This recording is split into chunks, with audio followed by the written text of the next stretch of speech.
Tuesday, 26th of March, 2024. So, don't put your health at risk or on the line for money.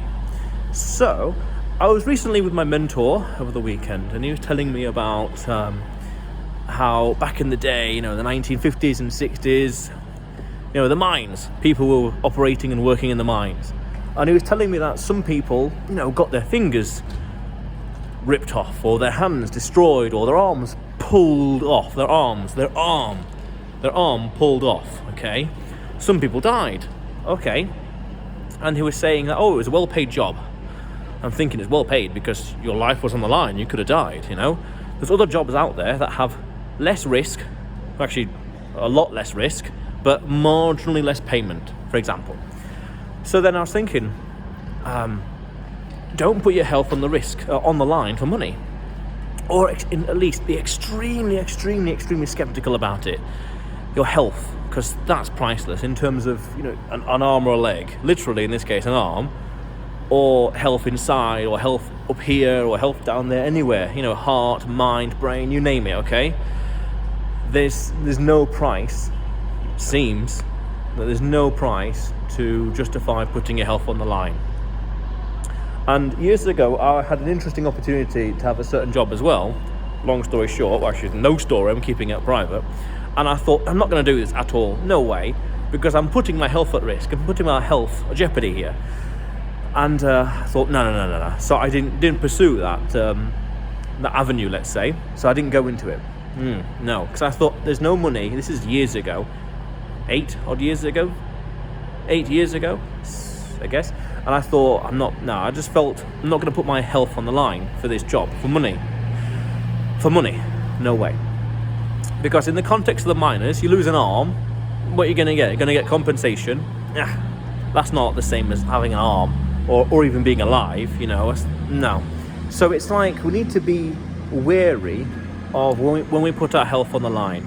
Because also I'm looking at other people and just intrinsically looking at their life and lifestyle and their job, and I'm really just working from home in front of a computer. I don't go anywhere, I don't drive anywhere, I save time and energy and money. I don't have to physically be anywhere. So I'm thinking what I'm doing is pretty low risk in terms of health. I'm sat down a lot, I'm in front of a screen a lot all the time, but that's not too much different from other things out there already, which is half decent. So we're looking at comparables, which is why, as a rule of thumb, when I get the chance, I like to stay standing as much as I can in general, rather than being sat down all the time. London Northwestern Railway Service to Liverpool Line Street. Liverpool. So we want to be conscious of when. Cambridge, Stafford, Crewe, Winsford, Right. So we want to be conscious when we're putting our health on the line for different things in life. Is it really worth it? Is it really worth the risk? Be conscious of the risk-reward ratio between things, because there could be something out there that's little less of a reward, like less income, less money, but the risk will be completely different, a total collapse. The miners would have had astronomical risk, let's say 10 out of 10 risk, but they would have made 9 out of 10 money, let's say. Okay, 10 and 9.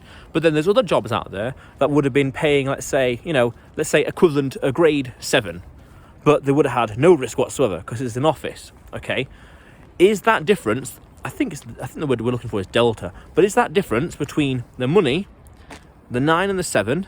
Is that worth the extra risk? Is that worth or reduced risk? I would say so, yes, because that risk means if there's that word, which by the way, if is the scariest word in the English language.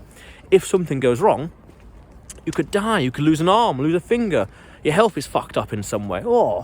And that is that worth it? And is that risk worth the money? That's the question fundamentally. So we've got to be conscious of the risk and reward in terms of income and money and health, how it can damage the health, the long-term effects of the health, things like that. These things are worthwhile considering.